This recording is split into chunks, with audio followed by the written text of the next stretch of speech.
is the Coin Show Podcast.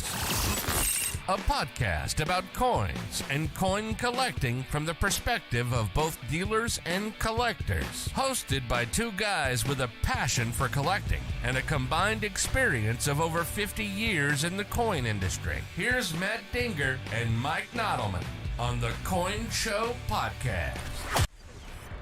This is episode 237 of the Coin Show Podcast. I'm Mike. I am Matt. And joining us this week in our Salute to Service is our friend Russ. It's Veterans Day. So in the United States today is Veterans Day. So happy Veterans Day. This is our Salute to Service. We want to do a little bit of a little bit more of a veteran themed show today. Something a little bit different. Yeah, something just a little bit different. So on this particular episode of the Coin Show, let's see, we have Russ has stopped by. He's going to give us a talk about challenge coins and how the tradition of challenge coins works in the military. Like it. We also are going to do a Your Coolest Thing because we brought that. I'm going to give a deep thought question, something new. All right. But first, as always, the news.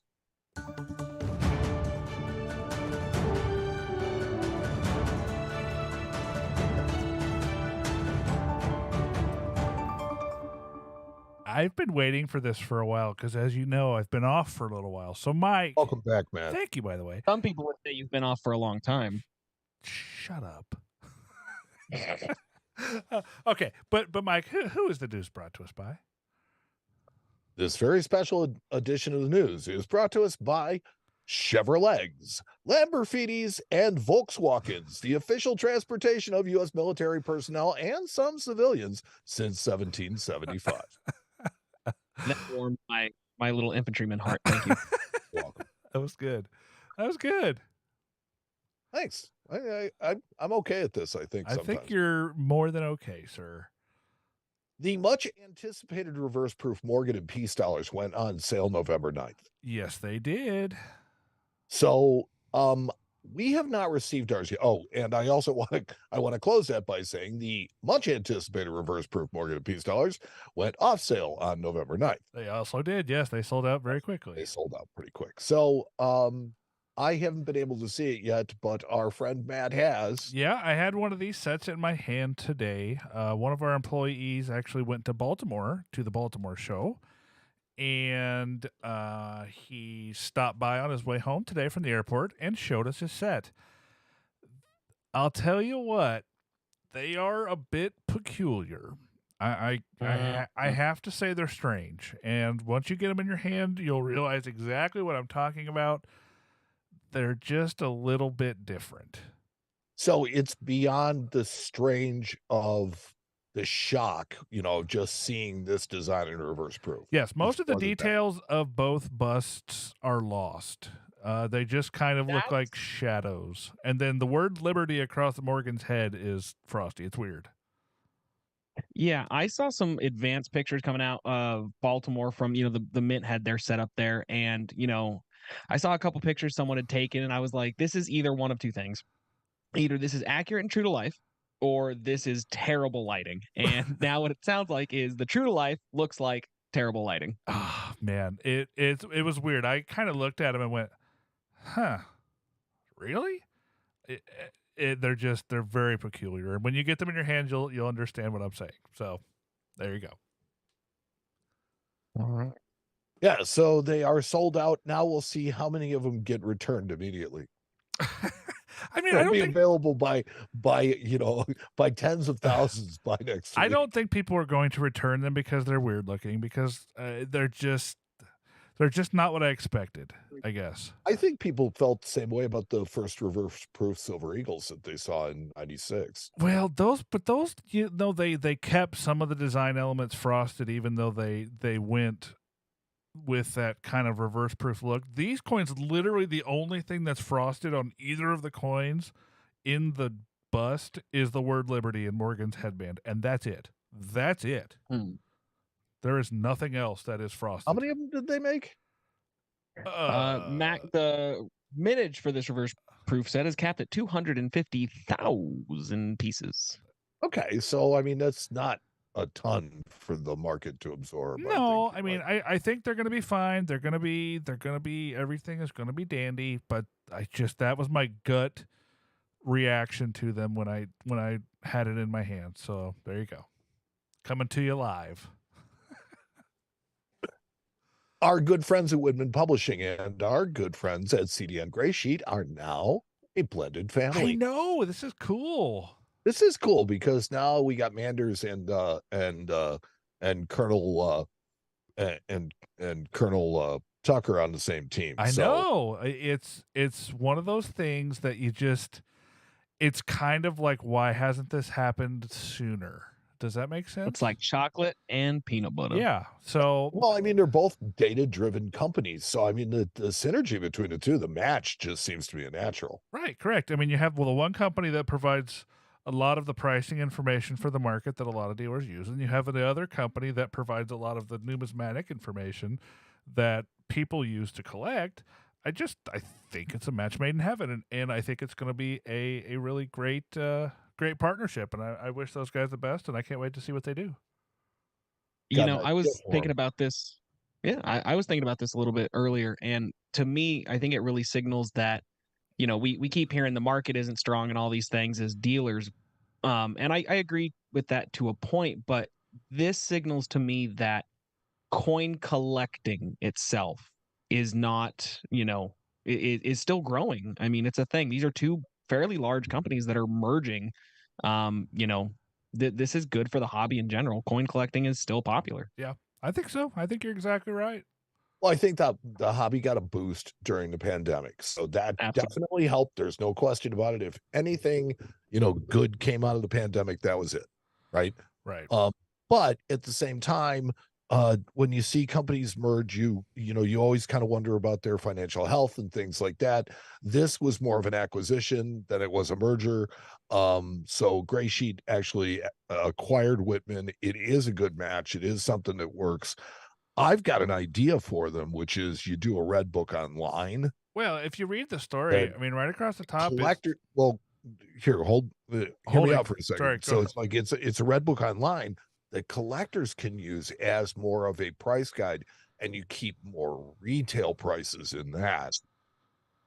I would not be surprised if that is definitely something coming down the pipes. But what I was going to say is, if you read the thing there, it says plans digital expansion and other innovations. I can only imagine what those are going to be. I suspect it would be something along those lines. I think that would be smart. We got a bunch of really smart people in both of those companies. Right, so. and now they're all going to be putting their heads together. So I think we're in for some cool stuff coming in the future. I cannot wait to see what they do.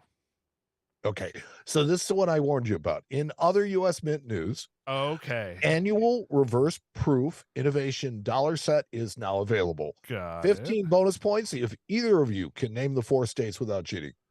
Oh, well, I have not looked at it, though I did scroll to it. This year's 4 states. You guys live in one of them. Oh, well. So so it's Indiana. Indiana is one for sure. That's Got that one. Okay. Yeah. Wait. So I guess can I phone a friend? Oh boy. No, we don't have time for that. Well, if I say Mike Nodelman, I have a question. Do they release these in any particular order? Is it by admittance to the union? Is it alphabetical? Is it by so these are going to be released in their order that they joined the union. Is the this helps me. No, I quit. Same as I'm the done. Quarters. Same order as the quarters, man. So Indiana, Ohio. Come on, Russ. I'm counting. So you're going the wrong direction, Russ. I've given up already. That's the last one for the year. I don't know. That's the last one. So there was Ohio. Oh no, you were right. Ohio was yes, you're right. Indiana, Ohio. Let's see. Come on, my little Illinois. No. Come on, my little Higgins boat. You got this. Oh God. You just gave a clue. Mississippi. That's one. Well, that's not the one I was cluing you on, but there you go. Good job. Yep. Now you got the little Higgins boat. Where is this? What? No, he didn't get the little Higgins vote. He Didn't said get the little Mississippi. Higgins vote, That was the no. lungs. Normandy, France? No. I don't know. You should give him. Louisiana. You should give him 10 points for that one. I gave Dude, him. I gave him 12 and a half. Yeah, I was a quitter. Ooh, that was awesome. Well, yeah, you got 0.0. That's okay. Let's see. All right, so ready or not, the holiday season is upon us, and a tradition in the UK is alive as well in the annual release of colorized coins depicting Father Christmas and the snowman. Now, it's like, say what you want, but I kind of like that they do this. They do it every year. They change the designs every year. Father Christmas, it's our tradition more than I think anybody else's. And the snowman is actually based on a famous children's book. That snowman's creepy. I don't care who you are. But the snowman is based on a very famous children's book in UK. It is absolutely without words. It's an entire picture book. Well, okay. So it's one I can kids read? grow up on. So both of these are 50p coins. I don't understand how it works with, the one being an Isle of Jersey coin, but it's still made by the UK, and they're both 50p. It's like, I don't get it. I always thought that the Isle of Jersey stuff was made by like Pobjoy Mint. Why is the snowman wearing a boonie cap? Sorry, I was just... Why does he have a what? He has one of those boonie caps. What do they call them? It is a boonie cap. Yeah, it's a boonie hat. Yeah, he's an operator. He's dropping nerds at 500 yards. I was gonna say that's what he looks like he's wearing. So, what does he eat? MREs, I assume, and sadness. Oh boy! The world's greatest coin club, the ANA, has won a technology award. What? I know, right? The ANA and technology award. I never thought I'd hear those two things. Negative. Me neither. But this one is a really cool and well-deserved award, because if you go and you look at the exhibit, which is available on money.org, you can just go right in and take it. This is the Money Museum, which I was in just in June. And That's a good story. It is like being in the actual museum. It's just like being there. Cool. So is it like in VR? Can you reach out and touch? It is things? VR. Nice. It is VR. You turn, you look, you can, you can't pick things up, but it's like you can do all the rest of it. Oh, that's cool. Yeah. And it's every display that's in there, every Cool. I know they did fast stuff too as well, which is nice since it's, dispersed to the winds now. Yes. But no, what I was going to say is, as Mike knows very well, I am going to Colorado on vacation on Monday, and Doug Mudd is, I don't know that I would call him a personal friend, but we have history. I got to hang out with guy. As a very young man, as a 12-year-old kid, doing a project for school, and I got to hang out with him for the entire day.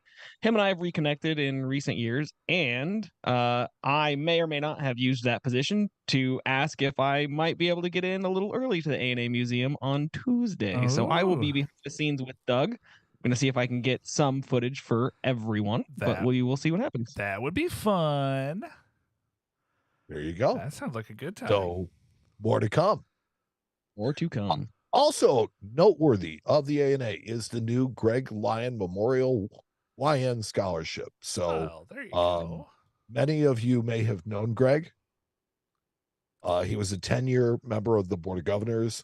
He was an ANA parliamentarian, and he died earlier this year. So the Greg Lyon Memorial YN Scholarship is founded to support young numismatists wishing to attend summer seminar.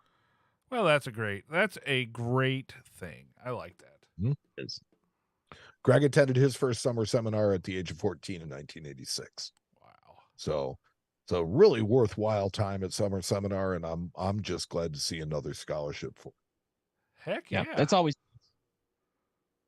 Sorry to see it in the memory of somebody, but always glad to see another. The U.S. Mint is asking for opinions on classic coin designs. So here's my thought, Matt. Oh, boy. Let's take the quiz. We did this one already. Did we? I think this is the one we took, right? I don't know. They're asking for us to rank historic coins for the U.S. Mint semi-quincentennial collection of gold coins for 2026. It was a current story, so Okay, no, I mean that's okay. We can do it. I kind of figured we could go through and take the quiz and have fun with it. But sure. I mean that's fine. Is it a website or is it just you um, participate? Yeah, here we go. I guess it is just a list. No, I have Or it. is it a To page? participate. What is your favorite coin? It says no thanks. To honor our country's 250th anniversary, United States Mint will reissue a selection of historic coins. We'd like your feedback in a quick anonymous survey to help determine which coins should be reissued as numismatic coins in 2026. We're as anonymous as anybody. Well, there's a whole pile of us here, so I think so. It only takes a few minutes to rank your favorites, make an impact that will last generations. Let's do this. Yeah. I would like to just interject for 2 seconds. I am willing to bully all of the listeners into voting for the 1836 Gobrecht dollar into one of these. Yeah. Just throwing that out there. Okay, let's see here. It says best of U.S. Mint coins, numismatic coin reissue survey. We're taking a survey, friends. 2026 marks a semi-quincentennial. Ooh, that's a big word. I'm gonna paraphrase all this because most of this is just taking 21 historic coins designs, brief survey. You can weigh in on what you consider to be the Mint's best coins. 21 historic coins was developed in consultation with the CCAC and the curator of the National Numismatic Collection at the Smithsonian. After considering artistic merit, historical significance, and other factors, the coins span the Mint's history from its inception in 1792 to our award-winning 2017 American Liberty 24-karat gold coin. All right, Mercury dime. If Grandpa had a cigar box with this old wartime spare change, chances are it held at least one Mercury dime. How much would hold on. We have a 1 to 10. How much would you like the United States Mint to reissue this design? I'm at a 2. I'm going with a solid 1. We already have a new quote unquote Mercury dime. We do. Well, we have the plate and we have the 10th ounce. Oh yeah. No, I'm gonna mark this a 2, and we're gonna go. So, all right. The 1916 Standing Liberty Quarter. Again, another coin we've already reissued in gold. I think this should rank fairly low. I'm going to go with also just a 2 on that coin. How about right there? Oh, I can do halves. Wow, okay. So that's a 2. The 1987 Constitutional Bicentennial $5 gold coin. That'd be a 0 for me because I melt these coins all the time. I'm with you. Yeah, I mean, they're common. We see them all the time, and it's kind of a boring Nobody coin. collects them. It's got a quill that says "We the People." I mean, I get the historical significance to that design, but meh, 0. Well, we're not voting on okay, the boys. Okay, we're voting on the beauty of the coin. We're starting to get a little more serious here. Okay. 1856 Flying Eagle cent. 3. I think the Flying Eagle design would be something I would like to see in modern coinage. I'm going to give it like a 5 or a 6. They're going to have to change it in some way. Well, sure, of course they are. It doesn't have the word liberty on it anywhere. Okay. Oh, good call. So I think it's a 6. You say it's a 3. That puts us at like a 4.5. What do you think, Russ? I could be at a solid 6. Okay. I mean, it's interesting. So if I'm reading this right, this is for consideration for gold, right? Yeah, right. I believe so. Yeah, I wonder how a design that small is going to look. I don't know. I think it would look funky, but I'm interested. So 6. Well, it's going to look a lot like a Gobert dollar. For our all intents and purposes, boys, we're going to give it a 5 for this group. The 2017 American Liberty High Relief $100 gold coin. I like it. It's too new. It's too new. We already have it. Right, we already have a high relief $100 gold coin. Why do we want to see this in gold? Yeah, I'm going to say not at all. No. Oh, it has nothing to do with the design. Ooh, baby, 1792 birch cent. Come to Papa. Very cool. I'm going to give it an 8. I'd go 8. 8. Russ, what about you? Absolutely. Boom. Yeah, 8 super it is. Okay, now this is the part where Russ bullies me. Yes. It's the next up is the Gobrecht Silver Dollar. Here's why it should be a 10. Okay. One of the longest lasting designs in the history of the mint on every minor coinage except for the 1 cent coin. That says overplayed. No, not overplayed. Classic design. Just classic. All right, look, I have a tattoo of it. Vote for it, or I will come to all of your houses and bully you. Okay. I mean, I can't argue with that. I'm gonna give it a 10. Okay. So let me talk real talk though. The coin itself, the design, obviously the Seat of Liberty design is iconic, very popular. People love it. The reverse design is fairly similar to the Flying Eagle cent. They're not asking about seated dollars. They're asking about the Gobrecht dollar in particular. Is that a coin they should make in gold?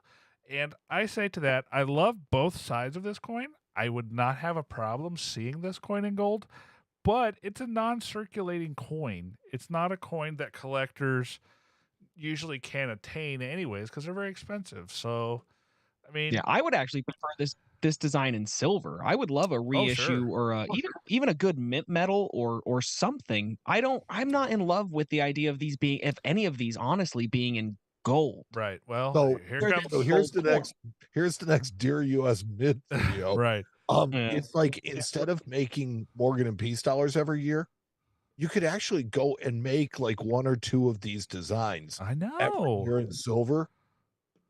Yeah. And we'd eat them up with a spoon because we're dumb. Yeah, I agree. Here we go. I have another one. That's all I'm saying. Now, this is another one that for me is going to be a 0 because it's already been done. 1999 George Washington commemorative gold $5 coin. Cool design. Already been done. That's already done. And we have the obverse design right now on the quarters. So yeah, exactly.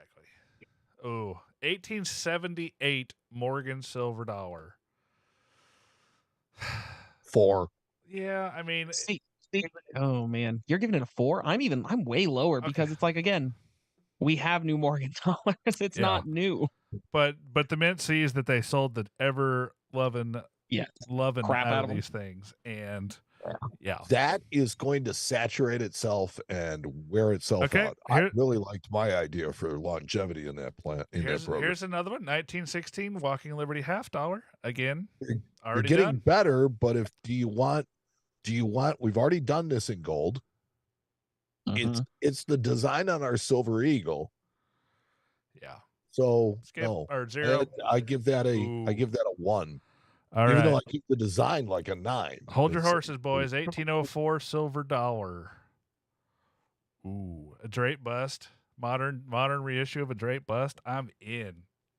I'm in on that. I think it would be very interesting. Then go buy a Jefferson's Liberty for spouse coin because that's what. No, those have all been melted.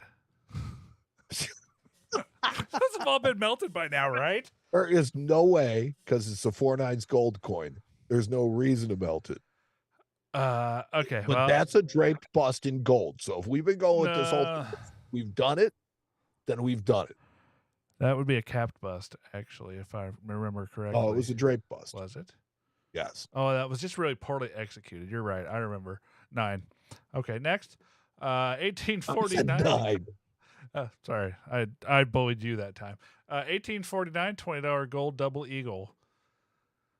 Huh. I have mixed feelings. I think it would be interesting. There's been some, maybe it's because of all of the gold-plated 1849 double eagles we get to see that come across the counter. Right. That I'm not crazy about it. The unique coin that everybody seems to have one of. Yeah, I would like to think the U.S. Mint would do this justice, and I think it would look cool. I mean, I think it would be really neat to have a 20 lib that's not a 20 lib, a modern give it a one. 7. 7. I mean, it would be neat, but I'm not crazy about it. Okay, that sounds like a 7 to me. Yeah. Okay. Oh, here's another 0. My vote was irrelevant. Yeah. I know, me and Russ are doing this. What are you talking about? I noticed. 1986 Statue of Liberty $5 gold coin. Well, again, we've done it. 0. Just go buy them. Yeah, they're already out. They exist. Ooh, 1793 Liberty Cap cent. Now I like it. The Lib Cap would be a cool coin to see in gold. I would give this a 9.5. Yeah, I'm gonna give it a 9. I'm going 9. Yeah, I agree. Very cool coin, iconic early American design. I mean, I wish I would love to see it in gold. I would like to see this stuff that they're doing the throwbacks to actually with a finish or a surface that's actually close to the originals, because all of these coins that they're doing these days, we haven't gotten that. We haven't gotten that on the Morgan dollars. We didn't get that on the 16 quarter and the Walking Liberty. You're looking for a Mercury brilliant dime. finish on these? I want them to be as close to the originals as possible. That's what I want. I don't want a throwback design with modern minting technology. I don't want that. I want it to look like the original in more than just the design. So why don't you just make it on a screw press? Be done with it. Don't threaten me with a good time. Yeah, I mean, I'm just saying, it's like, look, we have technology and we're using it. You know, that's just part of the process, if you ask me. Yeah. All right. Next up, 1909 Lincoln Wheat cent. No, we have Lincoln cents. We don't need have more. them in gold, Russ? No. No, but a 1909 Lincoln is kind of orangish gold most of the time anyway. Yeah. I really appreciate how this is the only coin on here with, one of the only coins on here with a president on it. That's instead of Liberty. Yeah, we had so George I'm still going to Washington. pass. Presidents are overrated. Okay. 5. Okay, Mike says 5. Russ says he passes. So that puts us at a solid 3. Okay, next. The 1964 Kennedy Half-Star. Again, already it's been made in gold. Yeah, made in gold, done. 0. Yep. I'll give it as low as possible. 1. Okay. Here's another one that they've kind of already redone. The 1907 St. Gaudens High Relief, $20. We've already made an ultra high relief. They've already done it. It's already been done. And it's on Eagles. I mean, well, I love the design. The high relief, so not the ultra high relief, but still been there, done that, bought the t-shirt. Yeah. Right. I mean, I love the design, don't get me wrong, but I'm gonna zero it here. 1848 Cal Liberty 2.5. I mean, it's just a 2.5 with Cal above the head. Yeah, well, you're it's gonna still your lib design, so I mean, I think the Cal is just too much. You're gonna lose significance. You know, even most collectors, I mean, unless they collect gold and early gold, don't really know the story of the whole Cal punch and everything. So it seems a little lost on the core audience for this stuff. That's fair. I'm gonna give it a 3. Is that accurate? Anybody object? Sure. Okay, 3 it is. The 1913 Liberty Head Nickel. Now here we go. I mean, this is a coin we haven't seen the design reissued in at all. They haven't done anything with its design other than... It's perfect for today's minting technology because the design is flat as hell. It is very flat. But this is a design that we haven't seen them reissue at all. So for that in itself, for me, gives it a little bit of clout as far as something that I think would be interesting. I think it has a solid beat and I could dance to it. I'd give it a 78. Okay. Yeah. 78. We'll just call that an 8. Okay. The 1792 half Disney. I'm in. Yeah, me too. Team? 10. I'm there. All. That's 10. Yep. The 1921 Peace Star. Nope. Yeah, nope. Go. Excuse me. I'm gonna bully you guys now because it's like, sorry, this is my favorite design. Never been done in gold. I'd really like to see it. It's high relief. It's a good coin for gold. 4. I will see that point that it would be interesting. 5. Especially if they do it in high relief, because if they can bring up that detail, like they weren't able to do in 1921, and like really like show, you know, what the design was really going for, that could be really interesting. Yeah, okay, we'll give it a 5. Gold is softer, and give it a 9. Okay, I'll give it a 9. Okay, that was my bully point. Okay, you have completed. Thank you for completing the survey. We have completed the survey, boys. That was great. All right, I appreciate you guys. No problem. That was fun. I'm sorry. I thought it was one we did before that was horrendous. This one was fun.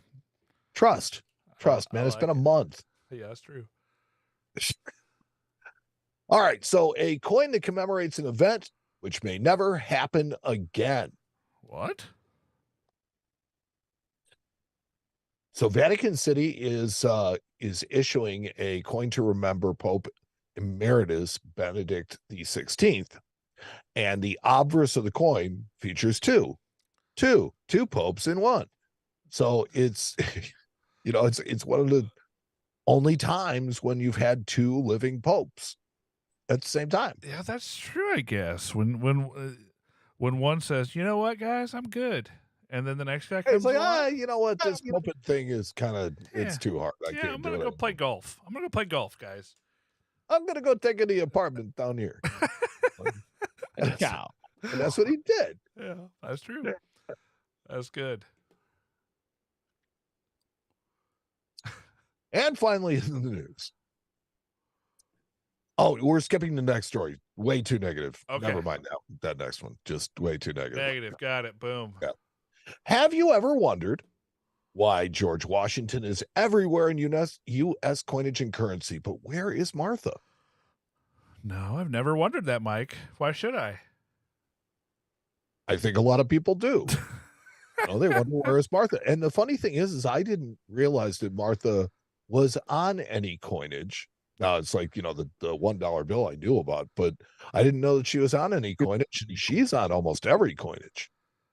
She is in this particular way. Yes, she surely is. I got a fun story about these when you get done. No, go ahead. It's like, this is just. Go ahead and talk about what it is and why we're okay. We're So Martha Washington was the first lady of the United States. And she first appeared on an 1886 $1 silver certificate.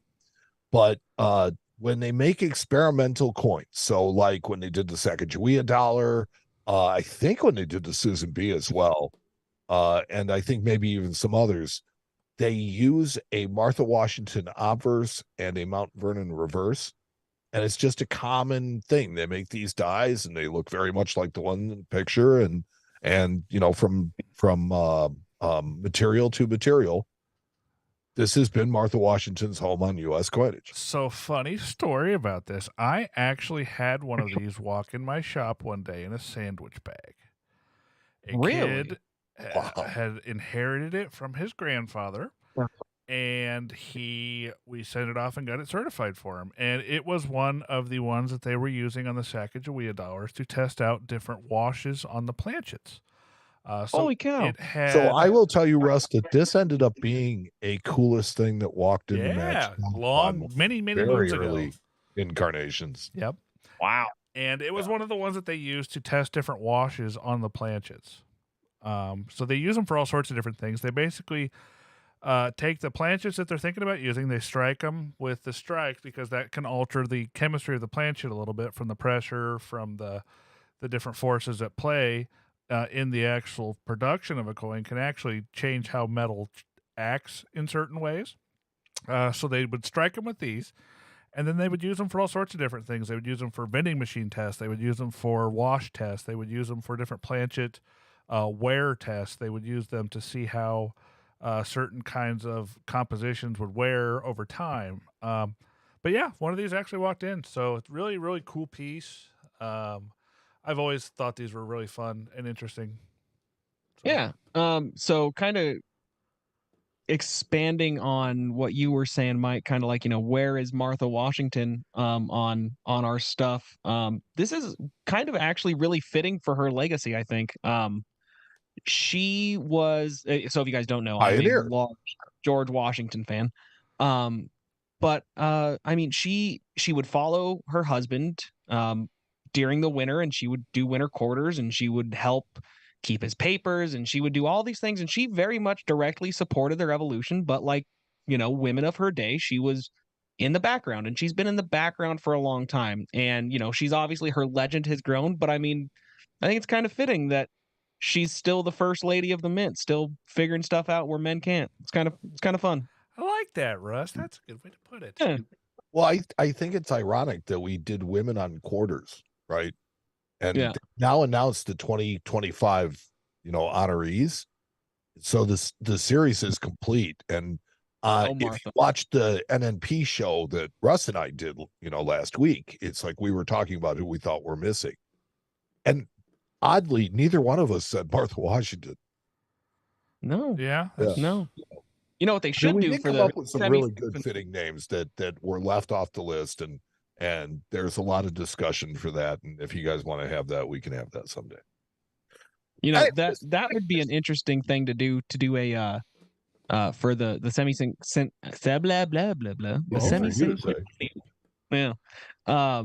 They'll never do it because it's a whole thing. But man, how cool would it be to have, instead of George on the quarter for the semi-cinquentennial, do Martha and do do women patriots. Oh, I like that. For a series. That's cool. I mean, that's where you get Harriet Tubman. You get all these. Oh, you can get so many of them. That'd be fun. Yeah, Jane Addams. Vote for me and Mike for mid director. Yep. I like it. And finally, in the news, let's see. Oh, Jack. He's at it Our again. friend Jack Young has given us another early Christmas present in this week's article from the Fun with Fakes series, as he walks us through the various places where he was able to find a common reverse between a whole bunch of fakes sold on various sites and various packaging. So he follows this 1794 flowing hair dollar that has that has an unknown reverse. And he shows it, how he found it on eBay as 1794. And then he starts comparing it to genuine examples and all this kind of stuff.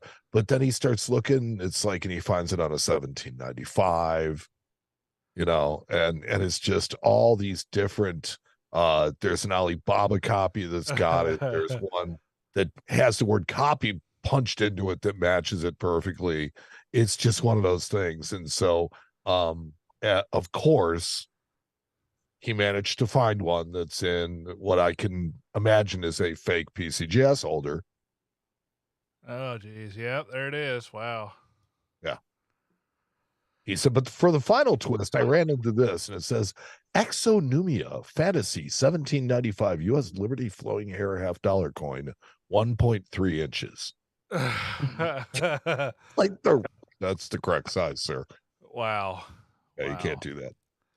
Man, we're up against it, boys. This is not, obviously these are counterfeits, and they're not great counterfeits, but it's just so funny how guys like Jack are out there just nailing these things. Thank God that guys like Jack. No joke. Thank you, Jack. I know I saw you in here. I know I saw you in the chat earlier. He's becoming a numismatic treasure. I know. I know I saw you in the chat earlier, Jack. So if you're still here, thank you very much for all that you do. You rock. Yeah. Thank you for your service. And that was the news. And the news was brought to us tonight by Chevrolets, Lamborghinis, and Volkswagens, the official transportation of U.S. military personnel and some civilians since 1775. You're listening to the Coin Show Podcast with Matt Dinger and Mike Nodelman. So before we get into our next military adventure, right, we have something that I kind of thought about last week when we were doing the NNP show. Okay, was I presented a question, and then I provided an answer, and Russ got to answer. And if you remember your answer, Russ, please pipe in with it because it's always welcome. But here was the question that I gave. Okay. What has coin collecting brought you that you would never have experienced had you not collected? Brought me personally? Yeah. So what has coin collecting brought you to that you would have never, ever experienced had you not collected coins? A career? I mean, for me, it was art. Well, that's true. Right. It's like, I've just never really been all that interested in art or in history, and coin collecting has brought me to both with an interest in it now. Right. Well, and the only reason I say that is because this is how I provide for my family and how I have for the last 20 years. And That's how all three of us provide for our families. Well, that's true. I mean, that's a good point. But that was just the first thing I thought of. I don't really know why, but it's before that I was slinging beers in bars and waiting tables and flipping burgers. So I mean, that's no career. This is what gave me my career was numismatics, and yeah. So that would be my answer. Sure. Okay. Do you remember, Russ? Yeah. I mean, my answer basically boiled down to, I mean, it truly, I really think coins and coin collecting has given me pretty much everything in my life, if I'm being real honest. I mean, I started when I was young and like real young, and it provided me a lot of things I didn't have. Strong male role models that I didn't get at home. That's a good one. Mentors, people that really took me under their wing, and they saw a kid that came from not a whole lot, and they gave me a chance. And I mean, coins have just been so much to me. I mean, really my whole life. I lost it for a lot of years being in the military and things like that. And so coming back to it and being able to pick it up, and I mean, not necessarily, pick it up, but pick it up in a professional sense and really be welcomed back into the fold so hard. I mean, it's just, coins really are. They're pretty much my whole life. You're pretty passionate about it. You were such a dork, and I love it. Oh, I'm a huge dork. That's why everybody likes it. That's exactly it. It's like it's easy to see Russ's passion. Yeah, and I love it. I think it's easy to see your passion. I think it's easy to see mine. Right. I think that's why the three of us are sitting here. That's exactly right. I love it. I love that question. That's a great one. I figured every once in a while we just throw out a kind of deep thought question and see what we think. And if you would like to give us, let's see if we can get somebody to post this on our Friends of the Coin Show group. We'll post the question, and then you guys can give your feedback as to what coin collecting has brought you to. That's a good one. And we'd like to hear your stories. I love it. So, with that said, we have a military treat tonight. So Russ has offered to come on and talk to us about challenge coins. And instead of stepping all over it, I am just going to get out of his way and let him do it. All right. Yeah. So challenge coins are really interesting. People hear challenge coin, and some people think it's an actual coin. Some people don't really know what to think. But I'm going to start with what they are in the modern sense. So in the modern sense, a challenge coin is generally made by a company level or higher command. So a company level, you can figure about, say, 100 guys, 120. In the Air Force, it would be flights. In the Navy, I don't know, but division, something of the sort. So about 120 guys. And then it goes up from there, all the way up to, I mean, the president has challenge coins, Secretary of the Army, all those guys have challenge coins. And in the modern military, what it's really used for is it's given in lieu of an award. It's kind of an attaboy. So they're kind of a double-edged sword. You're happy to get a coin because at least you're getting some recognition, but a lot of the times the coins are not exactly the greatest substitute for what you've done. But they're very interesting. As guys get more into their career, they really do collect them, and they like to show them off. Like my desk, I had a holder for all mine that I had when I was in. And it's kind of one of those talking points, and it's kind of what I like to think of like with ribbons. So I was at this military gala recently for an event we did for work, and I had little mini ribbons on from my time in. And the first thing anybody that ever does that serves, that's the first thing they look at is, it's basically, I call it a resume on your chest. And these are basically kind of the same thing. It's like, where have you been? What have you done? Who do you know? So it's kind of interesting. I have a bunch. A lot of them are from like 1-star, 2-star generals, that kind of thing. Because I did a lot of work in the fitness community, getting people ready for fitness tests, things like that. I did a lot of traveling. So just things like that. They're super interesting, and they're made by private companies. They can be colorized. I have some that are, the size of silver dollars, and I have some that are, dinner plates. So it really is kind of the hubris of the person that is making them. I've seen some guys that are like I'm playing with my challenge coin from the 10th Special Forces group that I got when I was a very young private. During my first enlistment, when I was still an engineer, we had built them a facility, and the commander of the 10th Special Forces Group gave a few of us coins. So that one's pretty special, and it's very plain. It's very simple. And then I have some crazy ones that are dinner plate size and colorized and all kinds of crazy belt nonsense. Buckles. Yeah, I mean, some of the best ones. I don't have one. I'm very salty about it. I need one that is also a bottle opener. Ooh. So, I was going to I'll work ask on you, that. is there any kind of like, is there any kind of alcohol related connotations to challenge coins? So, I mean, okay, tradition? so that's Tradition, that's what I meant.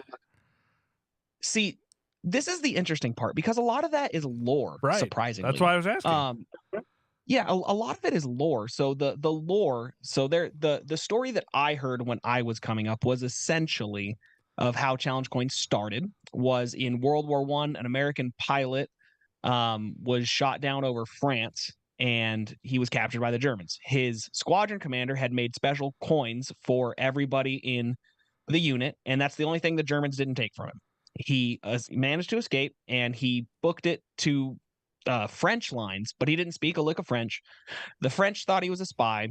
They searched him, found the coin, and one of them recognized the symbol of whatever the squadron was, and said, we got to investigate this guy further. His commander was able to come down, identify him, and saved his life. That's the big story everybody hears. It's very apocryphal.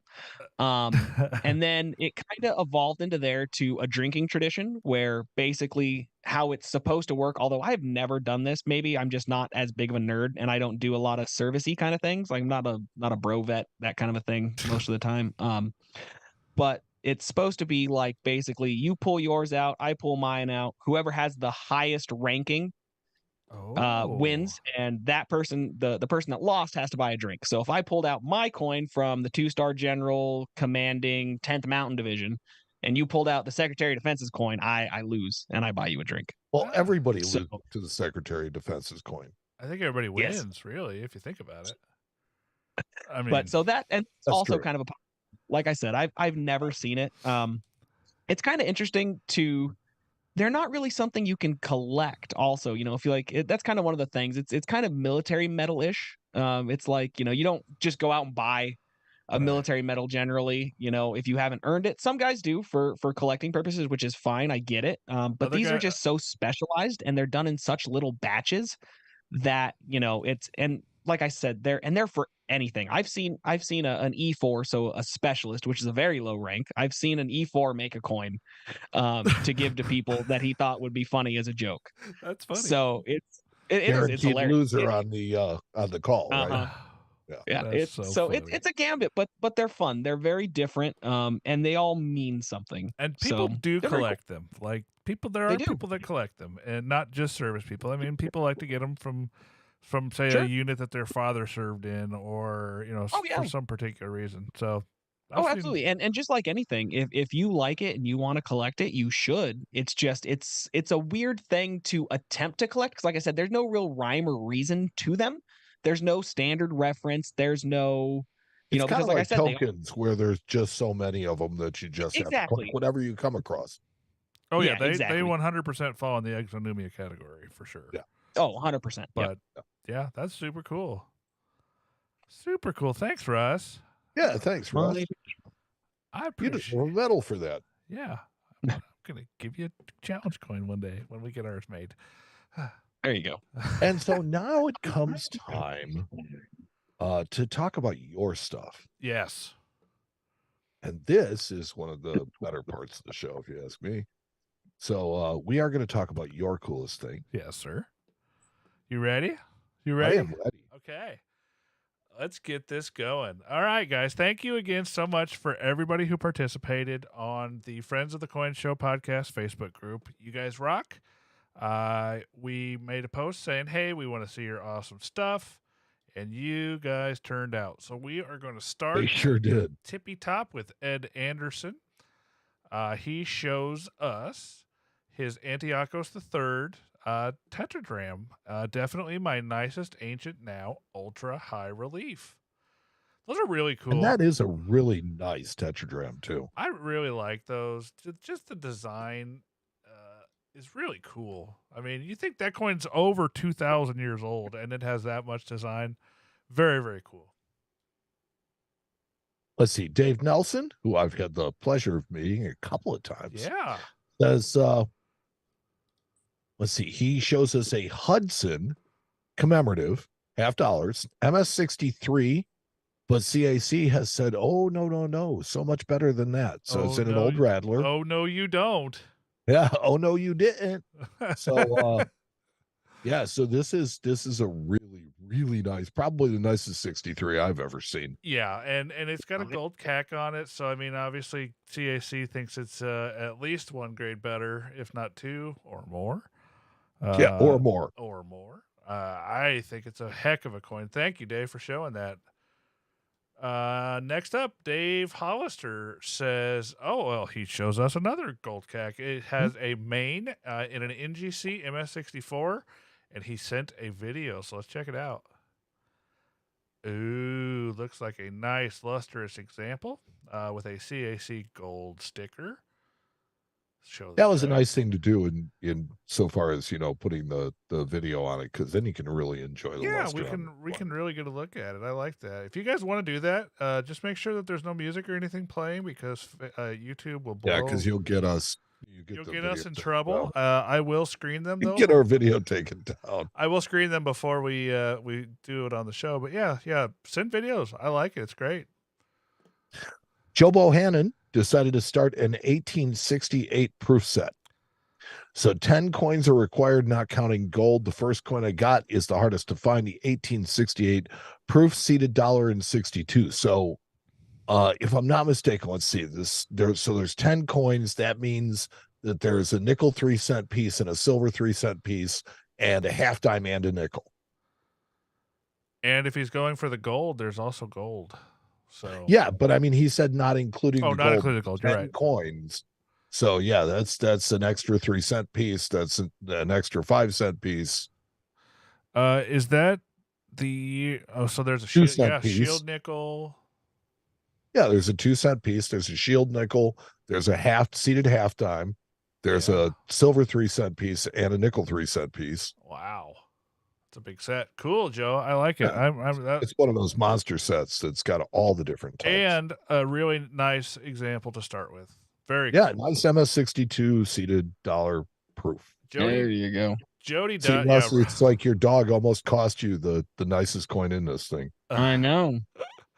Jody Dotson said, pick this up at last weekend's Ozark Coin Club show. My oldest dime now goes to show us an 1829 dime in an NGC VG10 holder. Very, very cool. Thank you for showing us. It's very nice, honest coin. It's VG plus.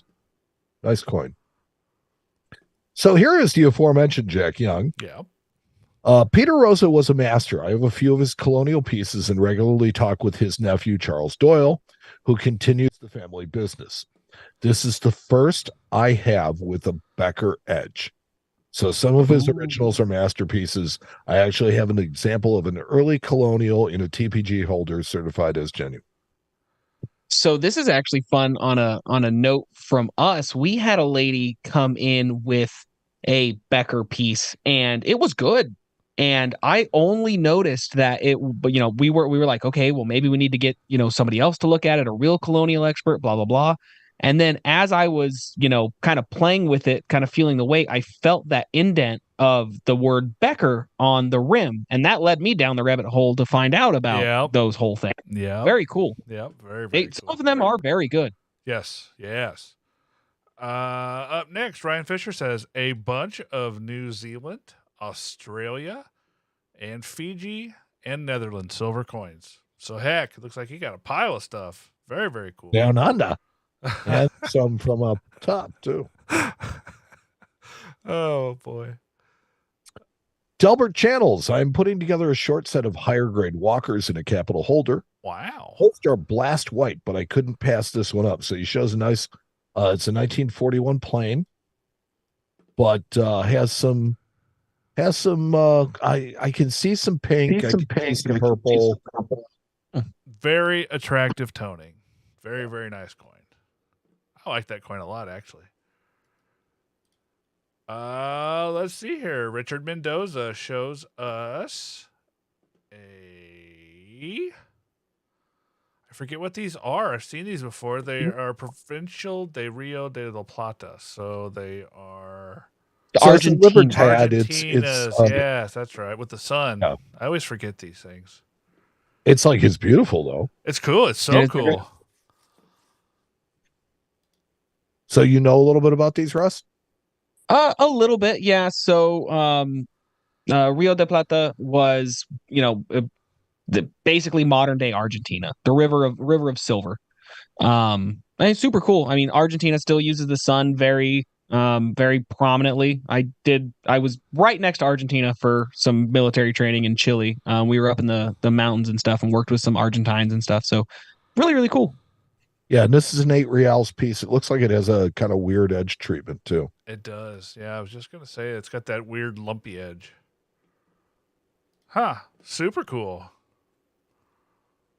Let's see. Kevin Joyal shows us this nice 1900 Barber half in a nice PCGS AU53 holder. Very cool. It's crusty. I like it. Deceptively tough coins too in that grade. Yeah. Yeah, heck yeah. Very cool. Bob Brock shows us most of these I see are clean specimens. Got this one at a very reasonable price for the condition. One of my rarest pieces and tough to photo as well. And Bob Brock shows us a 1928 Hawaiian half-dollar commemorative in a PCGS holder. This one is in a genuine holder, which means I think he's saying that this was cleaned. Yeah, probably. It looks like it may have been. But they're really tough. They are super tough. And it's like these and Lafayette's. It's like so many of them are cleaned. Yeah. The unknown source, Barry Swan, was lucky enough to have first pickings at a box that had been stuck in a closet for years at my local coin shop. Why have one when you could buy all 4? So this is porcelain, not gilt. Yeah, these are not gilt. Yeah, and they're actually made of porcelain, which is really cool. They did these for a little while, and I've seen a bunch of them over the years. But yeah, those are super cool. I've never seen that many original boxes in one spot. Yeah, I was going to say, I've never seen these before. Yeah, well, they made a ton of them. There's a ton of different ones out there. So, Eric Bethard says, yes, finally, my coolest thing this week. Why is it cool? I won this CAC sample slab in a giveaway. Not only that, it was on my birthday. I mean, that makes it double cool. And here's a plug for the Millennial Numismatist. I've never heard heard of that guy before. Some guy. Why a plug for a YouTubing numismatist? Because he's the boss. That's why. I'm glad that thing made it because I sent it quite a while ago. Yeah, he shows us. He shows us a CAC sample slab from Pittsburgh 2023, and it made it, Russ. So there you go. Yes. Jack Riley cherry picked this 1917 S Type 1. It's an FS401 shish kebab. So it's a few weeks ago. I listed it in the new Cherry Pickers. Oh, it's listed in the new Cherry Pickers guide. It was a nice addition to my Standing Liberty album while being on a somewhat budget. P.S. Matt, I was going to add yet another 1998 wide AM I found today. That's 4 for me this year, but decided to switch it up. I've never found one of those. I've never found one. I found lots of 2000, but never 98. I don't know why. I tried. I looked. Jerk. David Massey shows us it's Commem Night, guys. 1935 Hudson commemorative $50 in a PCGS MS66 Plus holder, and it also has a CAC sticker. So very pretty looking coin. It looks like it has some pretty color on it, which is probably why it garnered that CAC sticker as well as the plus. So very, very cool. Thank you so much. Warren Kennedy. For weeks now, this beauty continues to sit in our display case with little fanfare, so I think it may like me as much as I like it. This 1876, it looks like a 20 lib. Yeah, it's a 20. Mm-hmm. Looks like an 1876-20 in a high AU low mint state grade. Yeah, I'd say it's probably either 61 or like 53. It's an AU 68 or 61, you know? Yeah, AU 61. There AU you 61. Carl Carbone says this is more than a story. A 9/11 silver medal depicting the firefighters raising the flag at Ground Zero. The concrete in the picture is from one of the towers. My late mother gave me the medal in concrete on my birthday in 2002 because my birthday is 9/11. Oh, that sucks. My late mother, not 9/11 related, was an EMT in New Jersey. We aren't very far from Lower Manhattan. She got a piece of concrete while helping at the debris site sifting in New Jersey after the pieces were checked for potential DNA. Wow. That is an artifact and a witness to history. That's very interesting. Yep. I agree completely. Very cool. See, you guys bring the coolest stuff to this segment, and it's just so neat. That's why we love doing it. Yep, that's right. Let's see. This is a fuzzy guy, Corey Scherer. Here is a shocker. I bought another William Henry Harrison token. Yeah, that is kind of a shocker for Corey. This one does old Tippecanoe no favors, as he looks more like a Halloween prop than a president or a decorated war vet. He really does. And this is good. This is a veteran on Veterans Day. So the reverse is much cooler, in my opinion, signifying Bunker Hill Monument for the Bunker Hill Convention in September 1840. Nevertheless, this is a harder to find piece, especially in an AU holder. Pleased to add this to my growing collection of William Henry Harrison pieces. Very, very cool. Thanks for showing us that. It's amazing to me that he collects William Henry Harrison, and I asked him, I said, so do you collect it because he was only president for 41 days and that means that there just isn't all that much stuff? No, he's from where I'm at. There you go. You like. Just as good a reason, it doesn't matter. Yeah, that's true. Very true. Isaiah Hageman, Slab Daddy, says, I couldn't pick one, so here is 3. And he shows us 3 original doily holders. One holds an 1863 Judd 320 or 312 2-cent piece pattern. The other one holds an 1881 Carson City dollar in MS65. And the third, strangely enough, holds a 1973 Canadian dollar in Proof 67. So if you guys don't know, doily holders are a collectible type of PCGS holder. They put them out for just a little while, and collectors go mad for them. So if you ever see one out there and it's priced like a normal coin, and it's the old doily, not the new one, you should buy it. I had never seen one up until about a year and a half ago. Well, they now I've seen a bunch of them. Well, yeah, they're coming out of the wood. Yeah, it's almost like there's some kid in Michigan making a market for them for some of these things. Very interesting. Some smart aleck kid.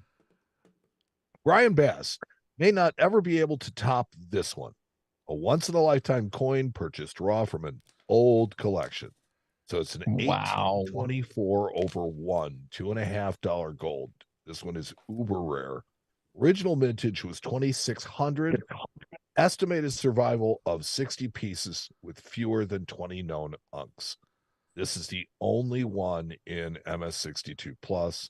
I was very honored to have had this coin in my possession for a short time until it's sale. Enjoy. This is a really, really phenomenal coin. Yeah. That is a gorgeous coin.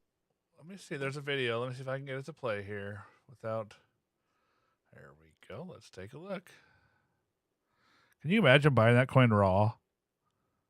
Can you imagine buying that coin across the counter? I can't imagine buying that coin raw and thinking it's real. Yeah, that's my point.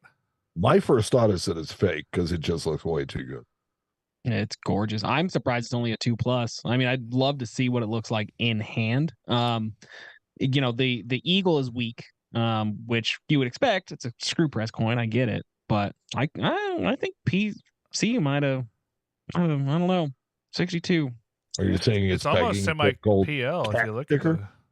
At it? Honestly, looking at the true view, and obviously true views, don't have any basis in reality most of the time. But man, that thing is clean. It is, looking at this video, man, it is reflective. That thing is darn near proof-like. Like, God, that is the stuff dreams are made of for early gold collectors. Yep, that's right. It's a cool coin. Very, very cool. Ash Dobbs is up next. Shows us, how do you say that word, Mike? Kingdom of Bactria. It's a Bactria. tetragram. Yeah, but the ruler. Go for it. Eucrates? Oh, hold on a second. Let me see.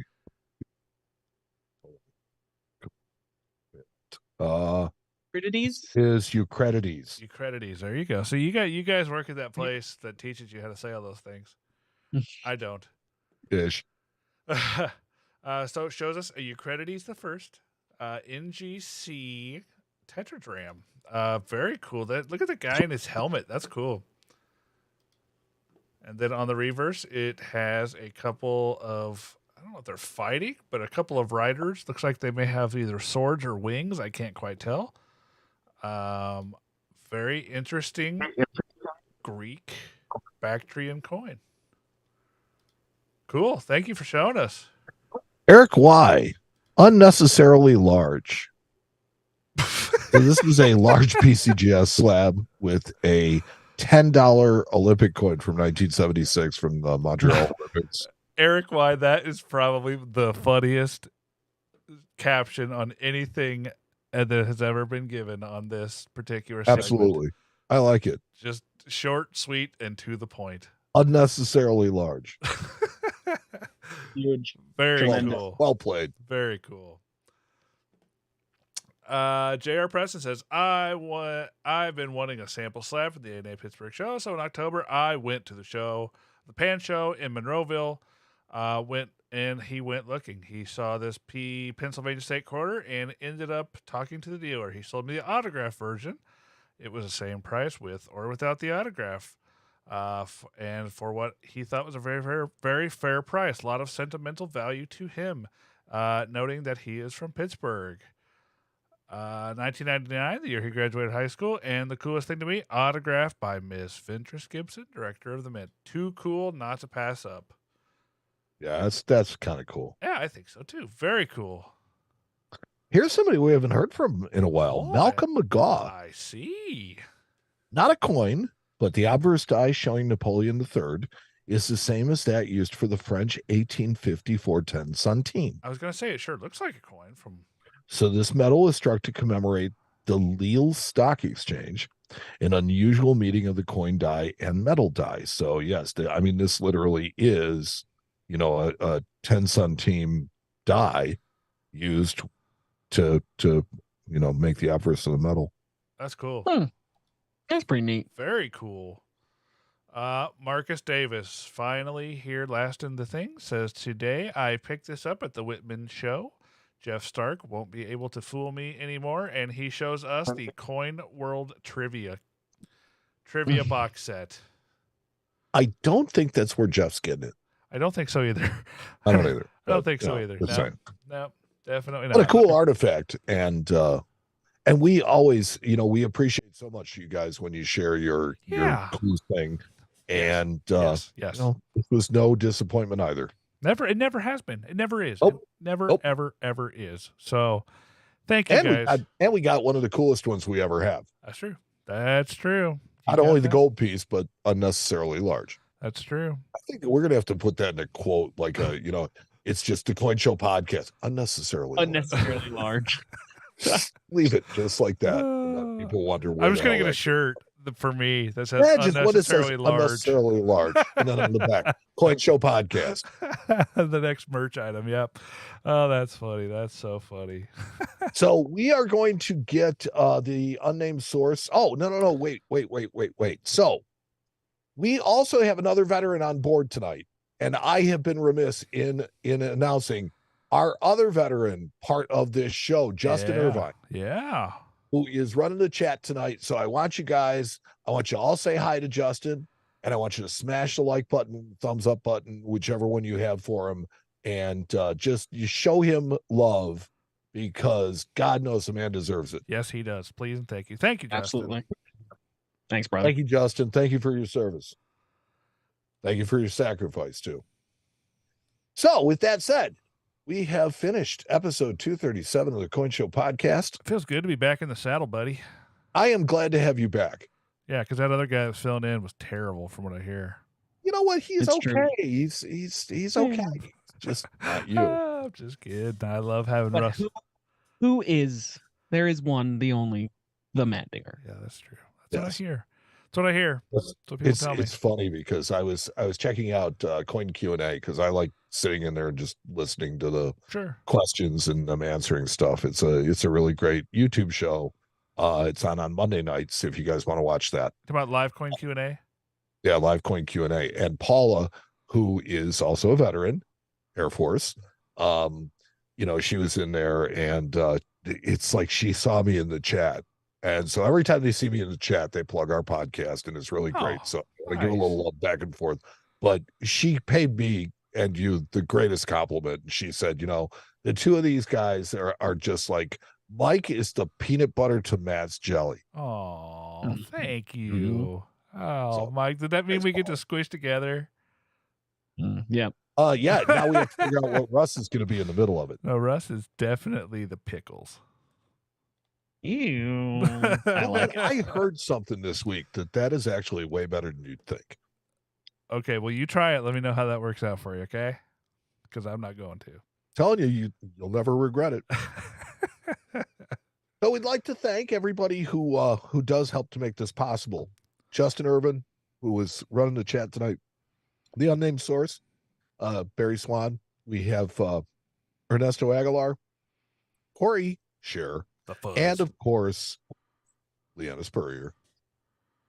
That's our fantastic five. No, there's six right here. Pew. Well, I mean, Russ Bega for joining us. Thank you so much for taking time out of your Veterans Day weekend and your vacation. Oh, you're on vacation. That's all right. The beer's still in the fridge. It'll keep. I would hope, yeah. But most off, we'd like to thank you for listening. Without you, this would just be us talking to each other because we'd still be doing it. Yes. So go to our website, coinshowradio.com. You can check out all of our episodes there. You can also go to the Newman Numismatic portal. We have all of our episodes uploaded there as well. For eternity. Yeah, pretty much. That's all I've got, man. You guys got anything else? No, that was a heck of a show. Thank you, Mike. Well, thank you. Oh, thank you. No, great show. Had a lot of fun, guys. Yeah. Always good to have you on the show. So for the Coin Show, I'm Mike. And I'm Matt. And we will talk to you next time. What was that? I said, I think I'm Russ. He is Russ. You still are. What was your name? Still Russ. Yeah, still Russ. And we'll talk to you next time on the Coin Show podcast.